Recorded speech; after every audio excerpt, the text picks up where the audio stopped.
The biggest South Asian media group, Y Media.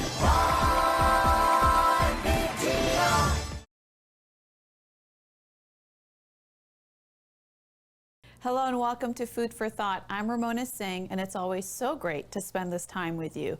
You know, none of us really know how long we're here, and to be able to go through life not knowing when the end is going to come, and also having to learn everything from scratch, and definitely we don't have the time to reinvent the wheel. So today we're going to focus on the best advice we've ever received, because that is what helps us move along in life. And joining me for this conversation is the group editor of Y Media, Yudhvir Jaswal. Hello and welcome.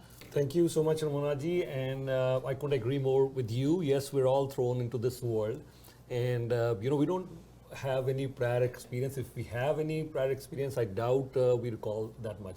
So I think we all need some sort of advice, and if you ask me, I really like to take advice.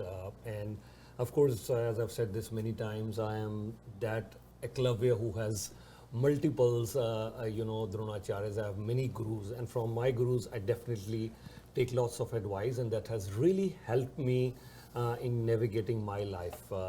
And what is the best advice that we ever got?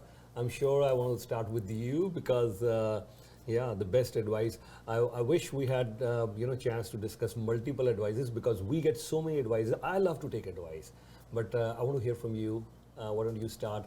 What is the best advice you've ever received? Thank you so much. You know, I think that when I had to think about the best advice I've received, it had to be something that really impacted me on a deeper level, where it kind of sat in my mind marinating for quite some time. And I think over time, as I matured and I had more experiences, that advice meant something different to me each year. And it goes way back. And I was so fortunate enough to have this very early in life. It was when I was in university. And I went to Carleton University. It's in Ottawa. And I was really lucky because the program I was in, so I went to study criminology and criminal justice. And I was super lucky to be one of the select few to get a field placement in a government agency. And this is the reason why I chose that university, because back then I think it was only like U of T that offered it, but they had no field placement. And luckily, I was aware that unless you have some work experience while you're in school, it'll be a lot harder when you graduate, because when you graduate and you don't have work experience or you don't have contacts and a network, it'll be very hard to, break into the job market, is what I thought then. Perhaps it's different now. But, in my 20s, so when I got into Carleton University and then I applied, I got into Correctional Service of Canada. So it was right within the field of my study, which was really cool because I would be studying criminology at university and then I would go to this field placement. I was hired to go I wasn't hired then. I did end up getting a job there, which was super cool, but I was supposed to go there once a week. And I decided that I wanted to help out even more. So I said to my, back then, the person who was in charge, my director, I said, I'm available twice a week if you need me. And she's like, great. So that was really cool to be able to do that, to be able to go in. And so I was waiting at the bus stop.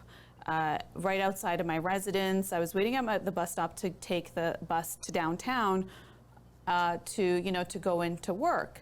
And this lady comes to the bus stop and she starts talking to me as I'm standing there. And I don't know if you know Ottawa weather in the wintertime, it's really, really cold. So I recall just kind of standing there freezing. This lady appears and I think she was about in her late 50s, 60s. She was a little bit more mature and she says, you look really different to me. And I thought that was interesting way of starting a conversation, right? And I said, okay. She goes, are you from here? I said, no, I'm from Toronto. I'm here. I go to school.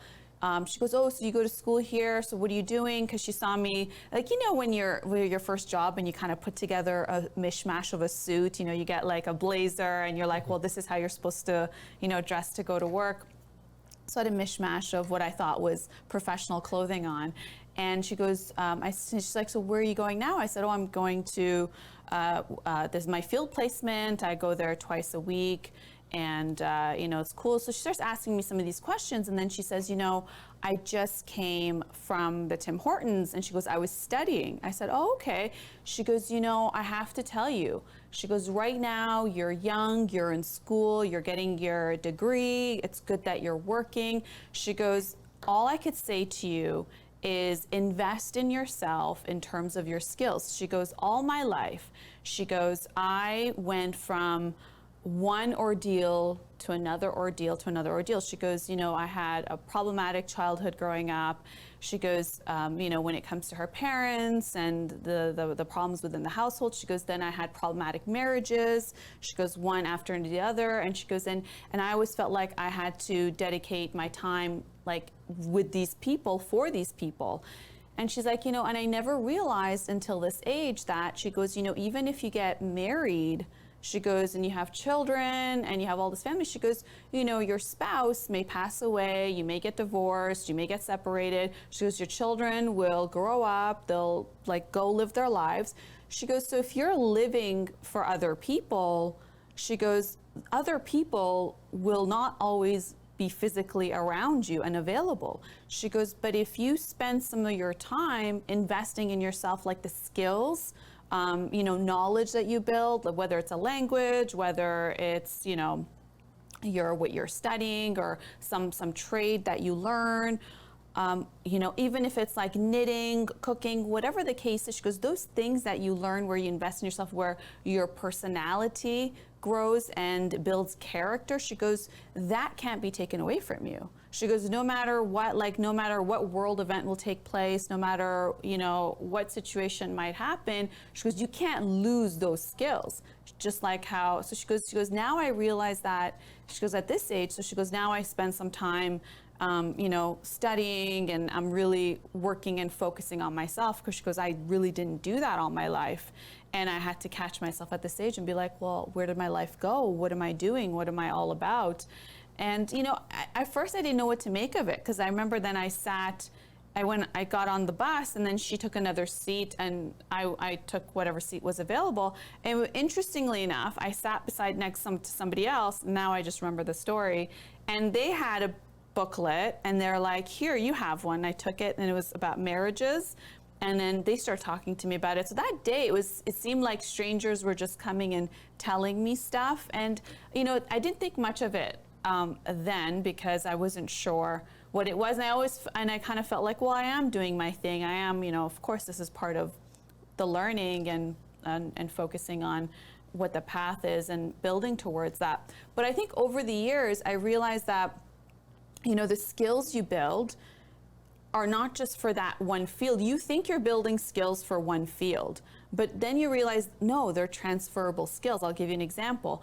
So that duration of time where I spent at Corrections Canada, I was in a research role, and I was able to do a lot of research in terms of I worked for the employability department, and employability meant that they had a certain education level, the incarcerated individuals, federally incarcerated individuals, and then they were able to get job placed within the institutions, and then of course when they go into the community.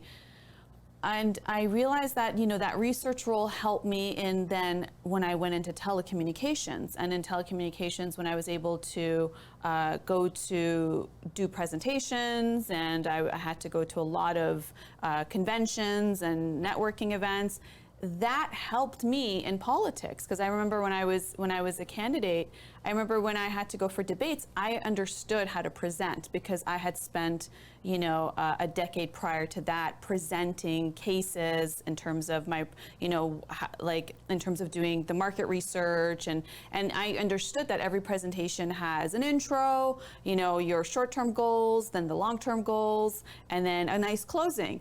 And when I did that, I remember the first time I did that on stage at a debate, everybody thought it was phenomenal. But for me, it was like, no, well, isn't this how you speak? Isn't this how you're supposed to break down a vision? So I realized, and when I had to go to events and meet people, I realized, well, I had a decade worth of experience going to conventions and meeting strangers and talking about the solutions that the company I worked for provided.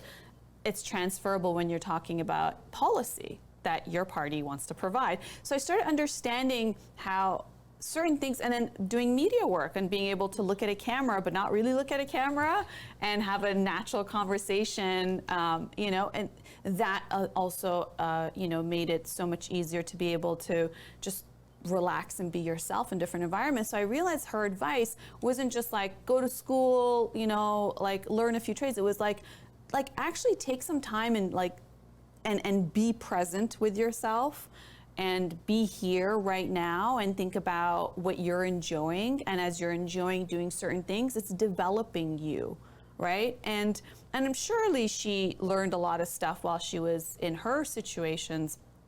But then there's also like the whole active decision of like, well, I do want to learn how to swim, so I will go take some swimming classes. I do want to learn how to salsa, so I will go take some classes, and then I will go and do it for fun. Like there's certain things where you're more intentional because you realize, oh, later doesn't come. You don't know when later is. So that really, I think, helped me over time that schedule things you really want to do and incorporate them into your lifestyle, and also know that whatever you learn right now is transferable to other things in your life that, of course, makes it more enriching and makes you a lot more capable to be here.